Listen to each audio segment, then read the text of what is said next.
کہ اللہ رب العالمین نے ہمیں اور آپ کو جس مقصد کی خاطر اس دنیا میں پیدا کیا ہے وہ مقصد اللہ تعالیٰ کی عبادت ہے۔ اللہ تعالیٰ کی عبادت ہمارے اور آپ کے اوپر اللہ تعالیٰ کا سب سے بڑا حق ہے۔ میرے بھائیوں، اللہ کے رسول صلی اللہ علیہ وسلم نے اپنے ایک صحابی معاذ بن جبل رضی اللہ تعالیٰ عنہ کو یہ بات بتلائی، بلکہ سوال کیا اللہ کے رسول صلی اللہ علیہ وسلم نے کہ اے معاذ، کیا تمہیں یہ بات معلوم ہے کہ اللہ کا حق بندوں پر کیا ہے اور بندوں کا حق اللہ پر کیا ہے؟ معاذ رضی اللہ تعالیٰ عنہ اللہ کے نبی صلی اللہ علیہ وسلم کے ساتھ سواری پر بیٹھے ہوئے، اللہ کے نبی صلی اللہ علیہ وسلم آگے تھے اور معاذ رضی اللہ تعالیٰ عنہ سواری کے بالکل پیچھے بیٹھے ہوئے تھے۔ اسی موقع سے اللہ کے نبی نے پوچھا، اے معاذ، کیا تم اس بات کو جانتے ہو کہ اللہ کا حق بندوں پر کیا ہے اور بندوں کا حق اللہ پر کیا ہے؟ معاذ رضی اللہ تعالیٰ عنہ نے کہا، اللہ و رسولہ اعلم، کہ اللہ کے نبی صلی اللہ علیہ وسلم اس بات کی خبر اللہ تعالیٰ کو ہے اور اللہ کے رسول صلی اللہ علیہ وسلم اس بارے میں زیادہ بہتر طریقے سے جانتے ہیں۔ پھر اللہ کے نبی صلی اللہ علیہ وسلم نے کہا کہ اے معاذ سنو، اللہ کا بندوں پر حق یہ ہے کہ بندہ خالص اللہ کی عبادت کرے۔ جیسا کہ میں نے کہا، اللہ کا سب سے بڑا حق ہمارے اوپر یہ ہے، اور اسی وجہ سے اللہ تعالیٰ اس دنیا میں پیدا بھی ہمیں کیا ہے کہ ہم جب تک اس دنیا میں زندہ رہے اللہ کی عبادت کرتے رہے، اور اللہ کی عبادت میں کسی غیر کو کسی بھی طرح سے شریک اور ساجی نہ بنائے۔ معاذ رضی اللہ تعالیٰ عنہ نے کہا، اللہ کے نبی صلی اللہ علیہ وسلم نے خود اس کا جواب دیا اور کہا کہ معاذ سنو، اللہ کا بندوں پر حق یہ ہے کہ بندے سارے کے سارے صرف اللہ کی عبادت کرے اور اللہ کی عبادت میں اس کے ساتھ کسی کو شریک نہ کرے۔ اور بندوں کا حق اللہ پر یہ ہے کہ اللہ تعالی اپنے اس بندے کو جہنم میں نہ ڈالے۔ جو بندہ اللہ کے ساتھ کسی کو شریک نہیں قرار دیتا ہے، میرے بھائیوں، دراصل میں آپ کو یہ بتلانا چاہ رہا ہوں کہ ہمارے اوپر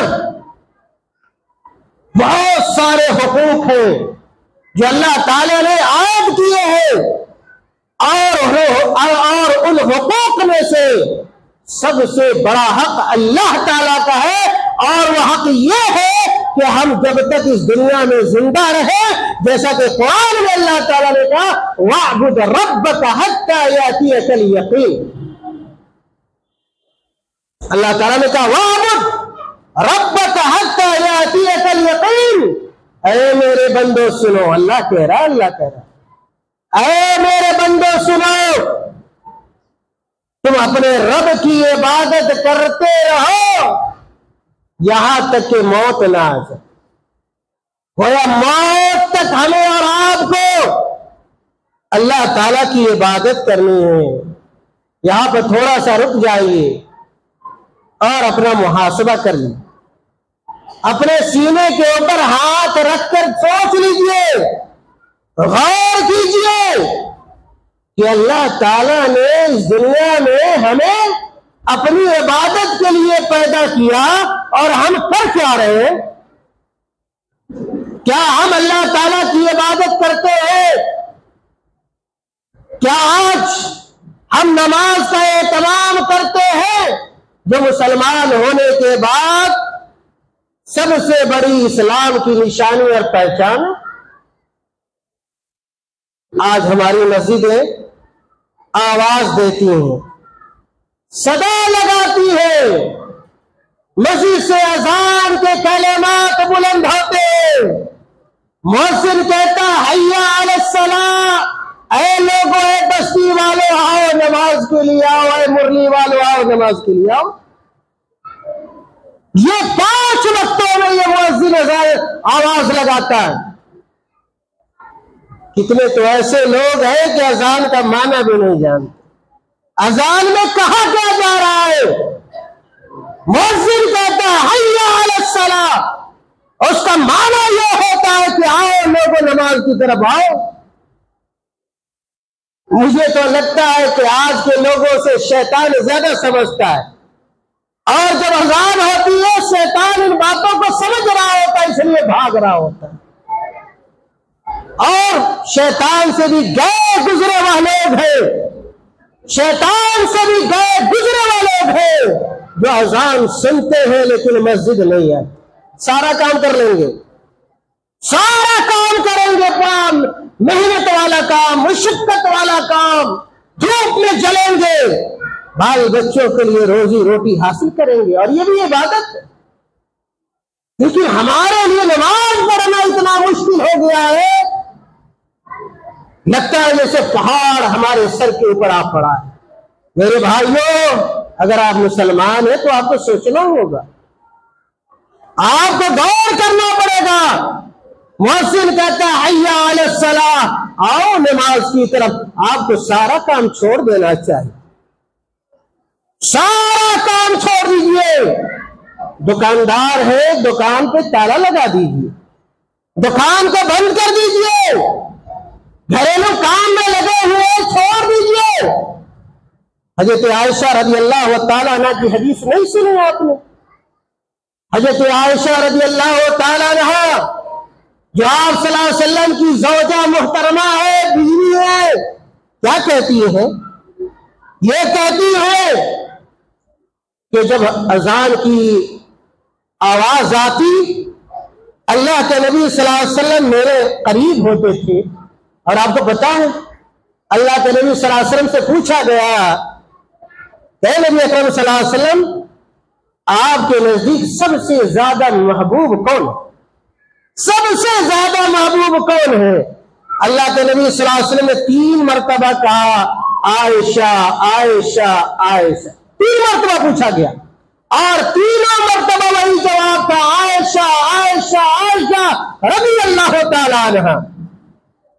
وہ بیوی جو آپ صلی اللہ علیہ وسلم کی سب سے چہیتی بیوی ہے، اذان ہوتی ہے، آپ صلی اللہ علیہ وسلم اپنی محبوب بیوی کے پاس ہوتے، حضرت عائشہ کہتی ہے جب اذان ہوتی، اذان کی آواز اللہ کے نبی سنتے، میرے نزدیک سے اس طرح اٹھتے اور چلے جاتے، ایسا لگتا کہ اللہ کے نبی مجھے پہچان بھی نہیں رہے۔ یہ اللہ کے نبی صلی اللہ علیہ وسلم کا معاملہ ہے، وہ نبی جن کے تمام اگلے اور پچھلے گناہوں کو اللہ نے معاف کر دیا، اس نبی کا یہ عالم ہے اور اس کا یہ عمل ہے کہ نماز کے لیے اس طرح پریشان ہے، اور ہم لوگ صبح سے لے کر شام تک، شام سے لے کر صبح تک پتہ نہیں کتنے گناہوں کو انجام دیتے ہیں، کتنی برائیاں کرتے ہیں، کتنی مرتبہ جھوٹ بولتے ہیں، لیکن کیا ہے نماز پڑھنے کی توفیق نہیں۔ یہ شیطان نے ہمارے اوپر قبضہ جمایا ہوا ہے، شیطان نے ہمیں دھوکہ دیا ہوا ہے۔ میرے بھائیوں، ایک سچا اور پکا مومن کبھی شیطان کے دھوکے میں نہیں آتا ہے، اس کے نرغے میں نہیں پھنستا ہے، شیطان کا جم کر مقابلہ کرتا ہے، اس کو مغلوب کرتا ہے، اور اللہ تعالیٰ کی مسجدوں کو اس کی عبادتوں سے آباد کرتا ہے۔ یہ مومن کی شان ہوتی ہے، مومن قوی ہوتا ہے، مومن مضبوط ہوتا ہے، مومن ہارنے والا نہیں ہوتا ہے، شیطان کے چکر میں پڑنے والا نہیں ہوتا۔ میرے بھائیوں، خلاصہ کلام یہ ہے کہ اللہ کا سب سے بڑا حق جو ہمارے اوپر ہے ہمیشہ یاد رکھیں. آپ جہاں بھی ہو، دنیا کے جس حصے میں ہو، گھر میں ہو، گھر سے باہر ہو، آپ بیزی ہو یا کہ آپ سکون و اطمینان سے ہو، لیکن اگر اللہ کی عبادت کا وقت آ جائے آپ سب کام کو چھوڑ کر اللہ کی عبادت میں لگ جائیں. اس لیے کہ کل قیامت کے دن پوچھا جانے والا ہے، کل آپ کو جواب دینا پڑے گا.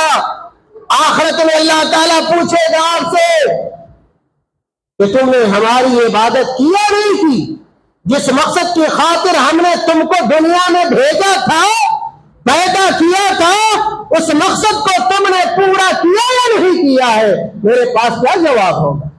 ہر آدمی کو جواب ڈھونڈنا چاہیے، تلاش کرنا چاہیے. دنیا کی رنگینیوں میں نہیں پڑنا چاہیے. دنیا تو آزمائش گاہ ہے، دنیا تو امتحان گاہ ہے. اللہ تعالیٰ نے امتحان لینے کے لیے ہمیں دنیا میں بھیجا ہے. وَمَا الْحَيَاةُ الدُّنْيَا إِلَّا مَتَاعُ الْغُرُورِ. دنیا تو یہ دھوکے کا سامان ہے، اس میں اگر آپ پڑ جائیں گے آپ کی آخرت ضائع ہو جائے گی، برباد ہو جائے گی. شیطان آپ کو اپنے دام میں پھنسا لے گا اور اپنے ساتھ جہنم تک آپ کو پہنچا دے گا. میرے بھائیوں، اللہ کے حق کے بعد ہمارے اوپر دوسرا جو سب سے بڑا حق عائد ہوتا ہے وہ ہمارے والدین کا حق، وہ ہمارے والدین کا حق ہے. اس نقطے کو اچھی طرح سمجھنے کی کوشش کیجیے کہ بلکہ قرآن اگر آپ پڑھیے گا،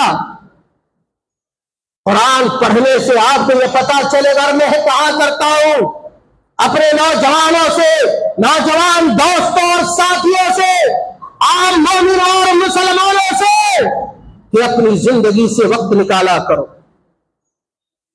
آج تو پہلے سے کہیں زیادہ ہماری زندگی بیزی ہو گئی ہے، بیزی لائف ہم گزار رہے ہیں، مصروف ترین زندگی ہماری ہو گئی ہے، اور سوشل میڈیا نے تو کچھ اور زیادہ ہمارے وقت کو ضائع کرنا شروع کر دیا ہے. اپنی زندگی کے کچھ اوقات کو نکالیے، کچھ لمحات کو نکالیے اور ان اوقات میں قرآن کو پڑھا. قرآن اگر آپ پڑھیے گا آپ کے دل کو سرور حاصل ہوگا، آپ کے پریشان دل کو سکون حاصل ہوگا، اطمینان حاصل ہوگا. آپ اللہ کو جانیں گے، آپ اللہ کے رسول کو پہچانیں گے، آپ یہ جان سکیں گے کہ اللہ کا حق ہمارے اوپر کیا ہے اور ہمارا حق اللہ کے اوپر کیا ہے، عام لوگوں کے حقوق ہمارے اوپر کیا ہے، والدین کے حقوق کیا ہے اور پڑوسیوں کے حقوق کیا ہے، بچوں کے حقوق کیا ہے، بیویوں کے حقوق کیا ہے. ان چیزوں کو اللہ تعالیٰ نے قرآن کریم میں بیان کیا. ہماری دقت تو یہی ہے نا، ہم پڑھتے نہیں ہیں. قرآن بعض لوگوں نے سب پڑھا جاتا ہے جب کوئی مرتا ہے، مرنے کے وقت میں ہم قرآن پڑھتے ہیں. جب شادی ہو بیٹی کی ہم قرآن خرید کر لاتے ہیں دینے کے لیے. آج موبائل کے لیے گھنٹوں ہمارے پاس وقت ہے. آج کا نوجوان بیٹھ جائے گا اور چیٹنگ شروع کرے گا، فیس بک کھولے گا، ٹویٹر پہ جائے گا، انسٹاگرام پر جائے گا. رات کا کتنا بج رہا ہے کوئی احساس بھی نہیں ہو، کوئی احساس نہیں ہے. میرے بھائیوں، میرے نوجوانوں، یہ وقت اللہ کی امانت، یہ وقت اللہ کی امانت ہے. قرآن کریم پڑھو گے پتا چلے گا کہ قرآن کریم میں کئی جگہوں پر اللہ تعالیٰ نے وقت کی قسم کھائی ہے، اور اللہ تعالیٰ اس چیز کی قسم کھاتا ہے جس چیز کی اہمیت اللہ کی نگاہ میں ہوا کرتی ہے.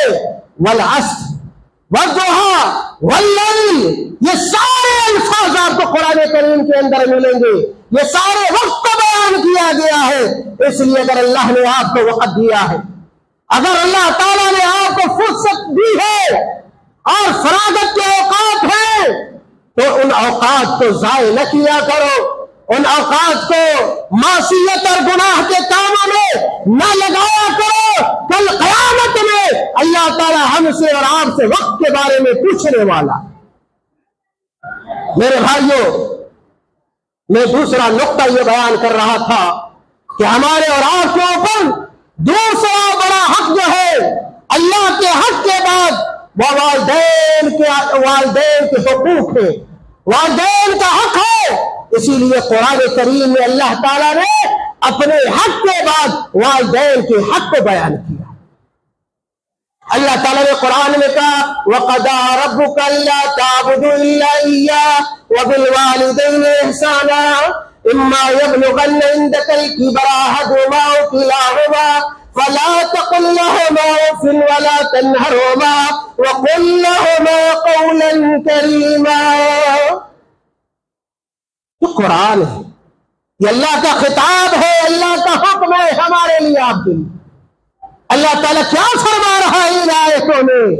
میرے بھائیوں، اس آیت کا خلاصہ یہ ہے، اللہ تعالیٰ کہہ رہا ہے ہم سے اور آپ سے کہہ رہا ہے، جس اللہ نے ہمیں اور آپ کو پیدا کیا ہے. وَقَضَىٰ رَبُّكَ، اے دنیا والوں سنو، اے آج کے نوجوانوں سنو، یہ تمہارے رب کا فیصلہ ہے. لَا تَعْبُدُوا إِلَّا إِيَّاهُ وَقَضَىٰ رَبُّكَ أَلَّا تَعْبُدُوا إِلَّا إِيَّاهُ. تیرے رب کا یہ فیصلہ ہے، اس روئے زمین پر اگر کسی کی عبادت ہوگی، کسی کے لیے سجدہ ہوگا، کسی کے لیے قیام ہوگا، کسی کے لیے رکوع ہوگا، کسی سے اگر دعا مانگی جائے گی تو وہ صرف اللہ تعالیٰ سے مانگی جائے گی، اللہ تعالیٰ کی عبادت ہوگی. اور اللہ تعالیٰ اپنی عبادت کو بیان کرنے کے بعد کہہ رہا ہے وَبِالْوَالِدَيْنِ إِحْسَانًا، وَبِالْوَالِدَيْنِ إِحْسَانًا. غور کرنے کا مقام ہے، سوچنے کا مقام ہے. اللہ تعالیٰ اپنے حق کو بیان کر رہا ہے، اور اگر اپنے حق کے ساتھ کسی کے حق کو جوڑا، کسی کے حق کو بیان کیا تو والدین کے حق کو بیان کیا. اندازہ لگائیے، اندازہ لگائیے، سوچیے، آخر اللہ تعالیٰ نے اپنے حق کے ساتھ والدین کے حق کو بیان کیا. اللہ تعالیٰ والدین کے حق کی اہمیت کو جتلانا چاہتا ہے. آگے اللہ تعالیٰ نے کہا کہ اگر والدین دونوں یا دونوں میں سے اگر بڑھاپے کے وقت میں پہنچ جائے، بڑھاپے کی عمر میں پہنچ جائے، فَلَا تَقُل لَّهُمَا أُفٍّ، اے نوجوانوں، اے بیٹو، اے بیٹیوں، تم اپنے والدین کو اف تک نہ کہنا. فَلَا تَقُل لَّهُمَا أُفٍّ، کہاں ہے والدین کو ڈانٹنے والے، کہاں ہے والدین کو دھمکنے والے، کہاں ہے وہ لوگ والدین کو برا بھلا کہنے والے، ان کے دل کو دکھانے والے. یاد رکھو، اگر آپ اپنے والدین کی ناقدری کرتے ہو، تمہاری اولاد ہوگی جو تمہارے ساتھ بھی وہی سلوک کرے گی، وہی برتاؤ کرے گی جو آج تم اپنے والدین کے ساتھ کر رہے ہو. یہ اللہ تعالیٰ کا حکم ہے. والدین کے دل کو دکھانا کوئی آسان کام نہیں ہے. والدین کا جب دل دکھتا ہے، اس کے آنکھوں سے جب آنسو جاری ہوتا ہے، اللہ تعالیٰ کو جلال آ جاتا ہے، اللہ تعالیٰ غصہ ہوتا ہے. اس بدنصیب بیٹے سے بدنصیب کون ہوگا جس کو اللہ نے والدین کی نعمت سے سرفراز کیا. والدین بھی ہے، ہر کچھ آپ کو مل سکتا ہے، والدین مل سکتے ہیں. ان والدین کی قربانیوں کو تو یاد کرو جب آپ چھوٹے تھے، آپ بچے تھے، کیا سردی کیا گرمی. میرے بھائیوں، گزشتہ ہفتہ جب میں بنجرہ میں تقریر کر رہا تھا اسی موضوع، میں نے دیکھا، میری ان آنکھوں نے دیکھا. آج دراصل میرا موضوع کچھ اور تھا، لیکن میں نے سوچا کہ یہ موضوع یہاں بھی آنا چاہیے. جب میں تقریر کر رہا تھا گزشتہ ہفتے، دیکھا، میری ان آنکھوں نے دیکھا کہ کئی بوڑھے لوگ بیٹھے ہوئے ہیں اور ان کی آنکھوں سے آنسو. اس سے پتا چل رہا ہے کہ ہمارا سماج کہاں جا رہا ہے، ہمارا معاشرہ کہاں جا رہا ہے، ہمارے نوجوان کہاں جا رہے ہیں. ہماری سوسائٹی میں، ہمارے سماج میں بوڑھے بزرگوں کی کیسی ناقدری کی جا رہی ہے اور کیسے انہیں پریشان کیا جا رہا ہے. کبھی بیٹے کی طرف سے پریشان کیا جاتا ہے، کبھی بیٹی کی طرف سے کیا جاتا ہے، اور کبھی بہو کی طرف سے کیا جاتا ہے. ساس کو بھی پریشان کیا جاتا ہے اور سسر کو بھی پریشان کیا جاتا ہے. بال بچے اپنے کرتے تو کرتے ہی. قرآن سنیے، قرآن اللہ تعالیٰ نے کہا وَاعْبُدُوا اللَّهَ وَلَا تُشْرِكُوا بِهِ شَيْئًا، اللہ تعالیٰ نے کہا ہے دنیا کے لوگوں اللہ کی عبادت کرو، وَلَا تُشْرِكُوا بِهِ شَيْئًا، اور اللہ کے علاوہ کسی کو شریک نہ ٹھہراؤ۔ اور یہاں بھی اللہ تعالیٰ نے قرآن میں کہا وَبِالْوَالِدَيْنِ إِحْسَانًا وَبِالْوَالِدَيْنِ إِحْسَانًا، اے نوجوان یاد رکھنا اگر تمہارے والدین ہو ان کے ساتھ حسن سلوک کرنا، ان کے ساتھ اچھا معاملہ کرنا، نرمی سے گفتگو کرنا۔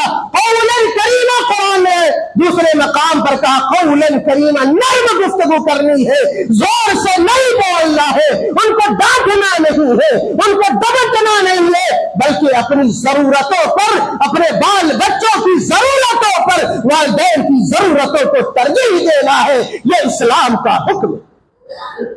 آگے ایک اور آیت میں اللہ تعالیٰ نے کہا انشکر لی ولوالدیک الی المصیر، اللہ تعالیٰ نے کہا ہے لوگوں یاد رکھو جو نعمتیں میں نے تمہیں عطا کر دی ہیں ان نعمتوں کی شکر گزاری کرو، وَلِوَالِدَيْكَ، اور اپنے والدین کی بھی شکر گزاری کرو۔ کتنے قربانیاں دی ہیں والدین نے، بچپنے میں نے سردی دیکھا یا گرمی دیکھا، اگر آج باپ اگر 2 مرتبہ آواز دے دے فلاں کہاں ہو، فلاں کہاں ہو، اگر بڑھاپے کی وجہ سے اگر وہ 2 مرتبہ گر جاتا ہے، بیٹا کہتا ہے کہ اس نے پریشان کر کے رکھ دیا، پریشان کر کے رکھ دیا ہے۔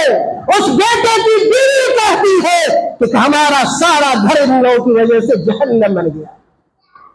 شاید اس بیٹے کو یاد نہیں رہتا کہ جب وہ بچہ تھا باپ کے گود میں، اسی باپ کے گود میں جس کو آج وہ گالی پک رہا ہے، گالی دے رہا ہے، پتا نہیں اس ماں کے گود میں جس ماں کو آج اس کی بیوی کو سمجھنے کے لیے تیار نہیں ہے، اس ماں کی گود میں اس نوجوان نے کتنی مرتبہ پیشاب کیا ہوگا، کتنی مرتبہ ماں کے کپڑوں کو گندا کیا ہوگا، ٹھنڈی رات میں، ٹھٹرتی ہوئی رات میں وہ ماں ایک مرتبہ بھی اپنی زبان پر اس کا لفظ نہیں استعمال کیا۔ تو ماں ہے، ماں کی قدر کرو میرے بھائیو۔ اللہ کو خوش کرنا چاہتے ہو، اللہ تعالیٰ کو راضی کرنا چاہتے ہو، اللہ کو راضی کرنا چاہتے ہو والدین کو راضی کرو۔ یہ میں نہیں کہہ رہا، یہ اللہ کے رسول صلی اللہ علیہ وسلم ایک حدیث کے اندر بیان فرماتے ہیں۔ اللہ کے نبی صلی اللہ علیہ وسلم نے کہا رضا اللہ فی رضا الوالدین، رضا اللہ فی رضا الوالدین۔ اے دنیا کے نوجوانوں سنو، اے وہ لوگوں جن کو اللہ نے والدین کی نعمت سے نواز رکھا ہے سنو، رضا اللہ فی رضا الوالدین، اللہ کی خوشی والدین کی خوشی میں۔ نماز روزہ آپ کیوں کر رہے ہو؟ اللہ کو خوش کرنے کے لیے نا۔ اللہ تعالیٰ اس وقت خوش ہوگا جب آپ کے والدین خوش ہوں گے، اور اللہ تعالیٰ کی ناراضگی والدین کی ناراضگی میں ہے۔ اللہ کے نبی صلی اللہ علیہ وسلم کی یہ حدیث ہے۔ ایک اور حدیث بیان کر کے میں اپنی بات ختم کرتا ہوں۔ باتیں بہت ساری ہیں، آیتیں بہت ساری ہیں، حدیثیں بے شمار ہیں، واقعات بے شمار ہیں۔ میرے بھائیوں، ایک آدمی اللہ کے نبی صلی اللہ علیہ وسلم کے پاس آتا ہے اور کہتا ہے ای العمل افضل یا رسول اللہ۔ وہ آدمی آتا ہے اور کہتا ہے اللہ کے نبی یہ بتائیے اللہ تعالیٰ کو سب سے زیادہ کون سا عمل محبوب ہے، سب سے زیادہ کون سا کام محبوب ہے اللہ کو؟ اللہ کے نبی صلی اللہ علیہ وسلم کہتے الصلاۃ علی وقتہا، اللہ تعالیٰ کو وقت پر نماز پڑھنا یہ سب سے زیادہ محبوب ہے۔ پھر وہ آدمی پوچھتا ہے اللہ کے نبی صلی اللہ علیہ وسلم اس کے بعد دوسرا کون سا عمل اللہ تعالیٰ کو محبوب ہے؟ اللہ کے نبی کہتے بر الوالدین، بر الوالدین، والدین کے ساتھ نیکی کرنا، والدین کے ساتھ اچھا معاملہ کرنا۔ اس کے بعد تیسری مرتبہ جب اس نے پوچھا تو اللہ کے نبی نے کہا الجہاد فی سبیل اللہ، اللہ کے راستے میں جہاد کر۔ ایک نوجوان اللہ کے نبی صلی اللہ علیہ وسلم کے پاس آتا ہے اور کہتا ہے اللہ کے نبی صلی اللہ علیہ وسلم ہم جہاد میں جانا چاہتے ہیں۔ کہاں جانا چاہتے ہیں؟ جہاد کتنا بڑا عظیم عمل۔ اللہ کے نبی صلی اللہ علیہ وسلم کے زمانے میں کہا کہ ہم جہاد میں شریک ہونا چاہتے۔ اللہ کے نبی نے کہا اے نوجوان ذرا یہ تو بتلاؤ تمہارے والدین زندہ ہیں؟ تمہارے والدین زندہ ہیں؟ اس آدمی نے، اس نوجوان نے کہا میرے والدین زندہ ہیں۔ کہا اللہ کے نبی صلی اللہ علیہ وسلم فَفِيهِمَا فَجَاهِدْ، جاؤ اور ان کی خدمت کر کے جہاد کا ثواب حاصل کر لو۔ کیا پتہ چلا کہ جہاد کا ثواب والدین کی خدمت میں۔ اگر ایک طرف جہاد ہے اللہ کے راستے میں کرنا، اور اگر کسی کے والدین زندہ ہو، بڑھاپے کی عمر میں ہو، تو ضروری ہے اس نوجوان کے لیے کہ رک کر اپنے والدین کی خدمت گزاری کرے۔ میرے بھائیوں، میرے نوجوان ساتھیوں، والدین کی ناقدری نہ کرو، اور یاد رکھو دل سے جو بات نکلتی ہے اثر رکھتی ہے، پر نہیں مگر طاقت پرواز رکھتی ہے۔ اگر آپ کے والدین کے دل سے آہ نکل جائے گی، اگرچہ زبان ویسے والدین جو ہوتے ہیں بہت کچھ برداشت کرتے ہیں، صبر کرتے ہیں، اور جب صبر کا پیمانہ لبریز ہو جاتا ہے تو ادھر ادھر جا کر لوگوں کو بتاتے کہتے ہیں۔ ویسے بہت جلدی اپنی زبان پر شکایت نہیں لاتے، خاص طور سے والد کا معاملہ بڑا اچھا ہوتا ہے، ماں تو کسی کو کہہ بھی دیتی ہے، لیکن باپ اپنی زبان سے شکایت نہیں نکالتا۔ اور آپ کے ہوتے ہیں، آپ جیسے بیٹوں کے ہوتے ہوئے آپ کا باپ روئے، آپ کی ماں روئے، آپ کے باپ کے جیب میں پیسے نہ ہو، ٹھنڈی میں اس کے پاس کپڑے نہ ہو، اس کے پاؤں میں جوتے نہ ہو، اچھے کپڑے نہ پہنے، یہ تو ڈوب مرنے کا مقام ہے نا۔ آپ کے والدین ایسی زندگی گزار رہے ہیں اور آپ دوستوں کے ساتھ خوش رہے ہیں، آپ اپنے بال بچوں کے ساتھ عیش و آرام کر رہے ہیں۔ میرے بھائیوں سے بنے ایک ایسے نوجوان کے لیے جو اللہ پر ایمان رکھتا ہو، اللہ کے رسول صلی اللہ علیہ وسلم کی سنت پر عمل کرنے والا ہو، تو یاد رکھو میرے بھائیوں، دو حق کو یاد رکھو۔ سب سے پہلا حق اور سب سے بڑا حق جو ہمارے اوپر ہے وہ اللہ تعالیٰ کا، اور وہ حق یہ ہے کہ ہم اللہ کی عبادت کریں، اللہ کی عبادت میں کسی غیر کو شریک نہ ٹھہرائے۔ اور دوسرا حق یاد رکھو کہ والدین کا حق ہے، پڑوسیوں کا بعد میں ہے، دوستوں کا بعد میں ہے، بیوی کا بعد میں ہے، بیٹے کا بعد میں ہے، بیٹی کا بعد میں ہے، یہ اور دیگر نانا نانی کا بعد میں ہے۔ اپنے گھر کی زینت، یہ والدین کیا ہے؟ زینت ہے گھر کی، یہ ان سے خوبصورتی ہے آپ کے گھروں کی، ان خوبصورتی کو سمجھو، یہ پھول ہے آپ کے گھر کے، یہ زندگی ہے آپ کے گھر کے۔ جب چلے جائیں گے نا تو بات سمجھ میں آئے گی آپ کو، جب نعمت حاصل ہوتی بات سمجھ میں نہیں آتی ہے۔ اس لیے میرے بھائیوں، خاص طور سے میرے نوجوان بھائیوں اور دوستوں، والدین کے ساتھ اچھا معاملہ کرو، قبل اس کے کہ وہ دنیا سے چلے جائیں۔ اگر غلطی کی ہے آپ نے، اللہ سے توبہ کر لو، اپنے والدین سے معافی مانگ لو۔ والدین اگر مر جائیں گے ناراض ہو کر، میں نے حدیث پڑھ کے سنائی ہے، اللہ آپ سے کبھی راضی نہ ہو سکے گا، اللہ تعالیٰ کبھی آپ سے خوش نہ ہوگا۔ جاؤ اپنے والدین کے قدموں میں پڑ جاؤ، اپنی پیشانی کو ان کے سامنے جھکا دو اور اللہ کے لیے معافی مانگ لو، اس لیے کہ جوانی ہمیشہ رہنے والی نہیں ہے، اور میں نے کہا آپ بھی بوڑھے ہوگے، ہم اللہ تیار ہو، ہمارا بھی بڑھاپا آنے والا ہے، ہمارا بھی جسم کمزور ہوگا، کبھی ہماری اولاد بھی بڑی ہوگی، ہم بھی بوڑھے ہوں گے، ہم بھی باپ بنیں گے، ہم بھی دادا بنیں گے۔ اگر ہم اور آپ یہ چاہتے ہیں کہ ہماری اولاد بھی ہمارے ساتھ اچھا معاملہ کرے تو ہمارے لیے ضروری ہے کہ ہم اپنے والدین کے ساتھ اچھا معاملہ کریں، ورنہ اس وقت آپ کو شکایت کا کوئی اختیار حاصل نہیں ہوگا۔ جب آپ کو آپ کی اولاد آپ کے گھروں سے نکالے گی، آپ کو جوتوں سے مارے گی، آپ کو برا بھلا کہے گی، تو یاد رکھنا ایک وقت دن بھی تھا جب ہم نے اپنے والدین کو مارا تھا، گالیاں دی تھی اور پریشان کیا تھا۔ میرے بھائیوں، قبل اس کے کہ ایسا وقت آ جائے ہمیں سمجھ لینا چاہیے، اللہ کے حکم کو جان لینا چاہیے، ہمیں حدیثوں کو جان لینا چاہیے، اور ہمیں اپنی اصلاح کر لینی چاہیے، اللہ کی عبادت کرنی چاہیے اور والدین کی خدمت گزاری کرنی چاہیے۔ اللہ تعالیٰ ہم تمام لوگوں کو کہنے سننے سے زیادہ عمل کرنے کی توفیق عطا فرمائے۔ اللہ تعالیٰ ہمارے دلوں میں اپنی محبت پیدا کر دے۔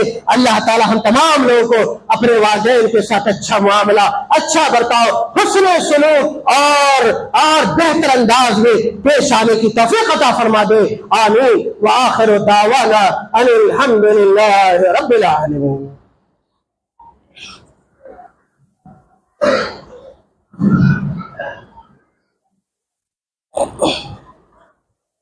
ان الحمد لله ان الحمد للہ